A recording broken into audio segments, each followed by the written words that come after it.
I'm 74 and almost missed these 7 signs. Don't wait until it's too late. Have you ever walked into a room and completely forgotten why you went in there?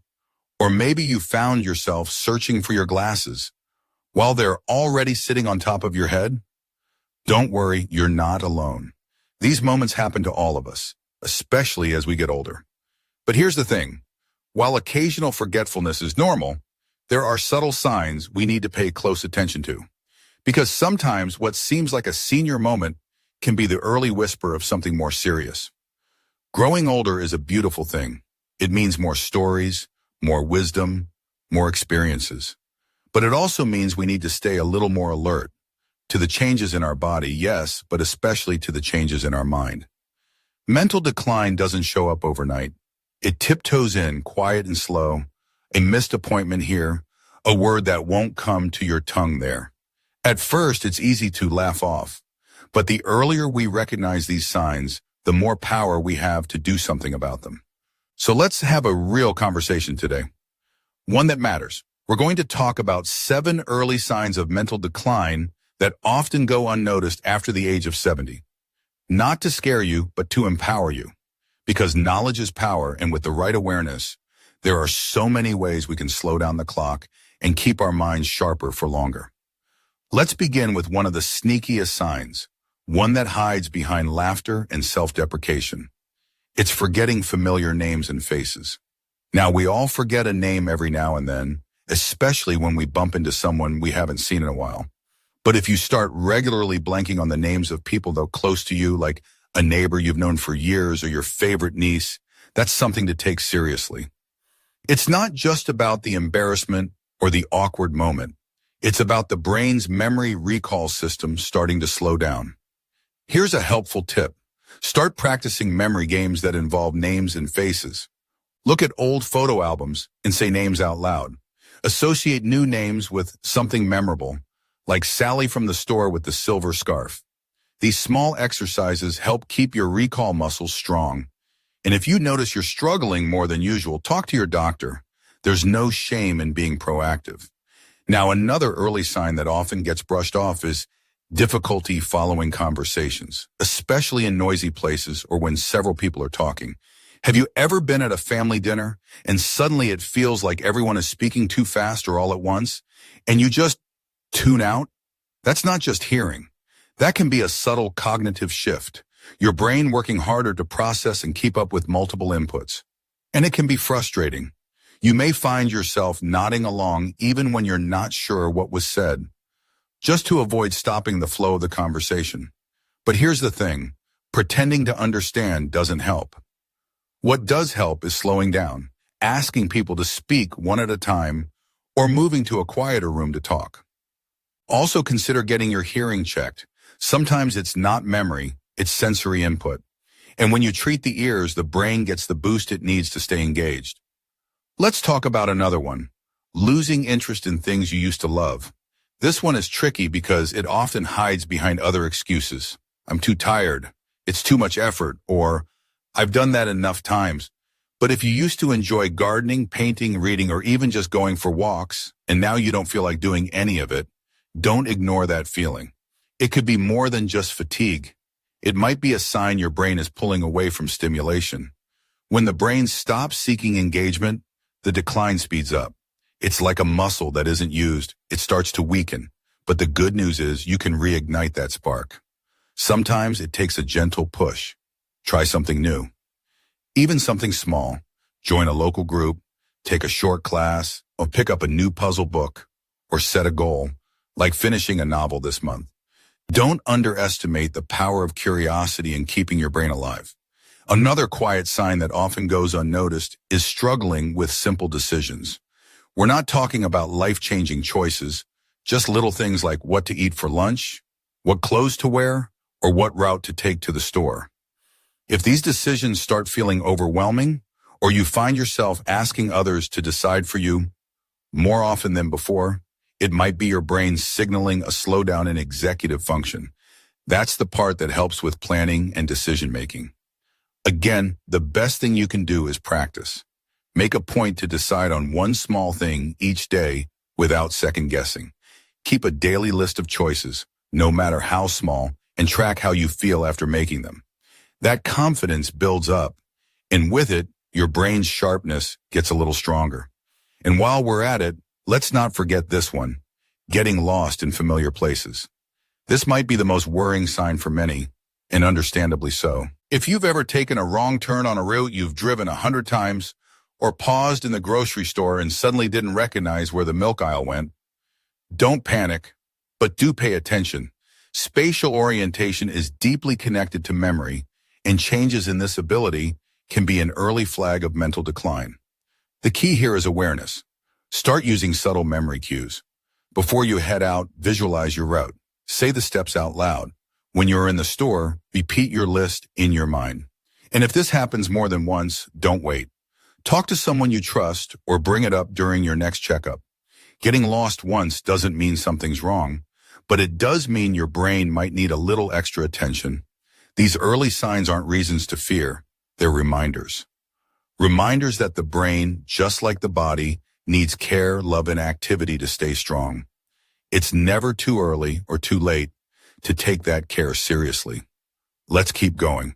There are a few more subtle signs we need to look out for, and they're just as important.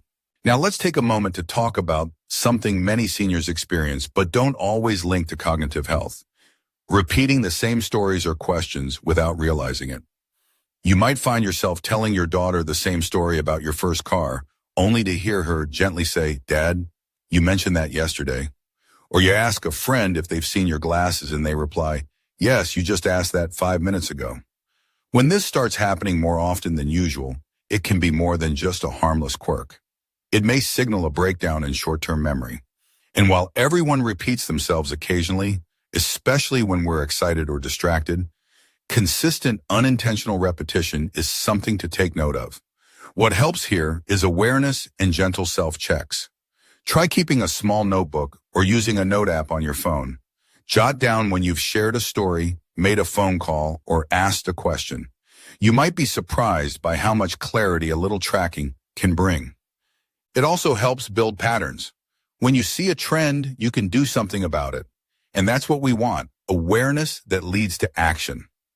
Another subtle shift that can creep in is difficulty managing money or daily tasks that used to be second nature. Have you ever stared at a bill, unsure of whether you paid it already, or maybe noticed that balancing your checkbook suddenly feels like solving a puzzle? These kinds of tasks involve multiple steps and attention to detail, which are exactly the areas affected early on by cognitive changes. Even if you've always prided yourself on being organized or financially savvy, it's okay to admit when things start feeling harder. And no, it's not a sign of failure. It's a sign to adjust. That might mean setting up automatic payments, using reminder apps, or even asking a trusted family member to help you stay on top of things. The goal isn't to lose independence. It's to protect it by putting safety nets in place before problems grow bigger. And here's something we don't often talk about enough: changes in mood or personality. Have you noticed yourself becoming more irritable, withdrawn, or anxious over little things that didn't used to bother you? Or maybe you feel more suspicious, even of people you love and trust. These emotional shifts can be subtle but powerful early indicators of changes in the brain. Sometimes when memory starts to slip or confusion sets in, the frustration turns inward. People may feel overwhelmed but not know how to express it, so it comes out as moodiness or defensiveness. If that sounds familiar, give yourself grace. These feelings are valid, but don't try to navigate them alone. Talking to someone, a friend, a doctor, a counselor, can make all the difference. Even simple daily habits like journaling, meditating, or just getting outside for fresh air can reset your mood and bring clarity. And finally, let's touch on something that often slips under the radar: a growing fear of trying new things or leaving the house. Now, of course, we all enjoy our routines. There's comfort in the familiar. But if you've started turning down invitations more often, avoiding outings, or saying no because it's too much trouble, ask yourself why.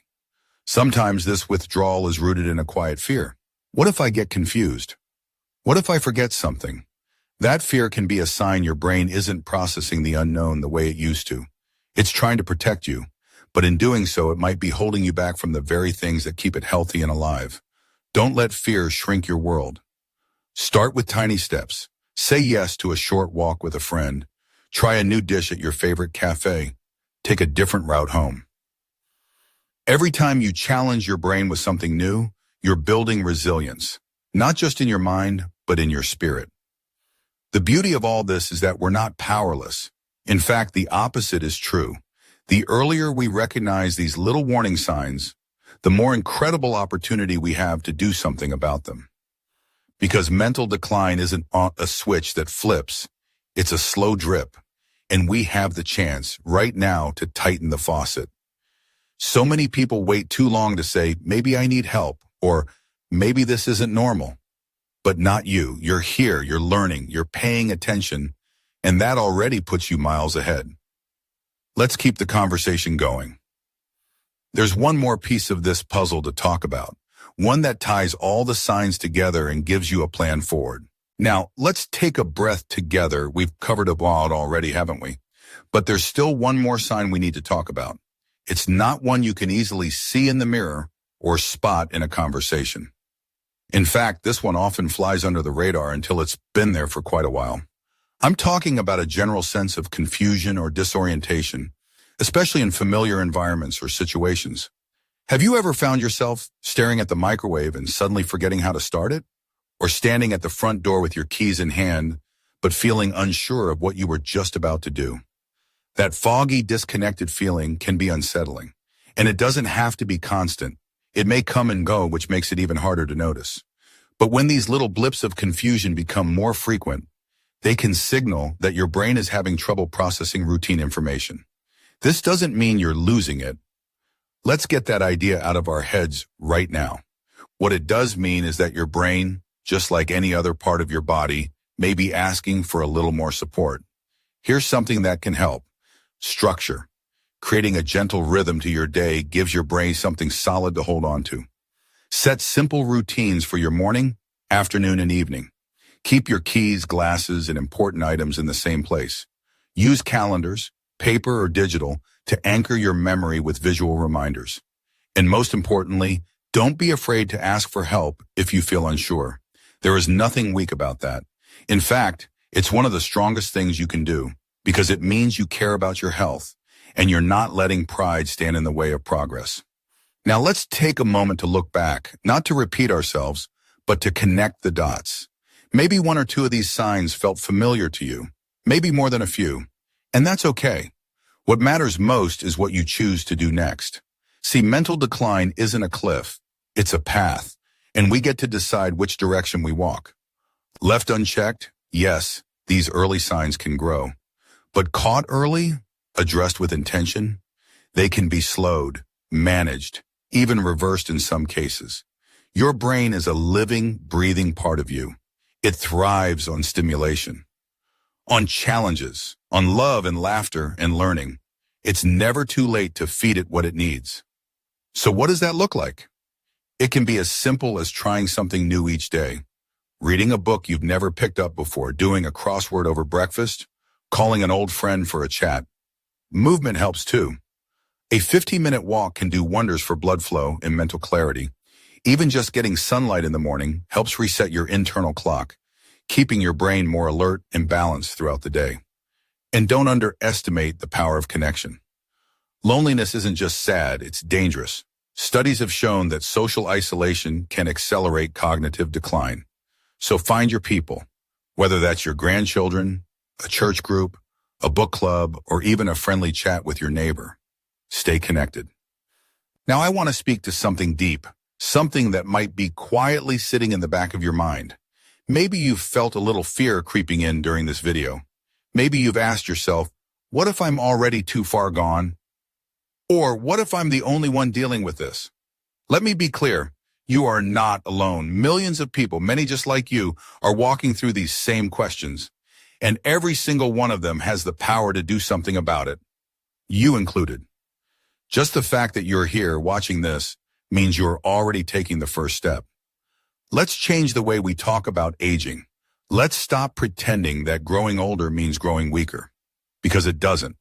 Growing older means growing wiser. It means learning how to listen to your body and your brain and adjusting with love, not shame. Your brain isn't done yet. It still has stories to tell, jokes to laugh at, lessons to learn. There are still memories to make, dreams to dream, people to inspire. And whether you're 70, 75, 80, or 90, you deserve to live with clarity, confidence, and joy. So take this video as your invitation, not just to watch, but to act. Think about the signs we've talked about. Be honest with yourself. Write them down if that helps. If even one of them feels familiar, make today the day you take one small step. Schedule a checkup. Pick up a brain-boosting hobby. Call a loved one. Go for a walk. It doesn't have to be perfect. It just has to begin. And while you're at it, I'd love to hear from you. What stood out most to you in this video? Have you noticed any of these signs in yourself or someone you care about? Share your experience in the comments below. We read everyone. You might be surprised how many others are going through the same thing quietly. Just like you. Your story could be exactly what someone else needs to hear today. If this video was helpful, please take a moment to give it a thumbs up. It really helps us reach more people who need to hear this message. And don't forget to subscribe to the channel so you never miss a video like this one.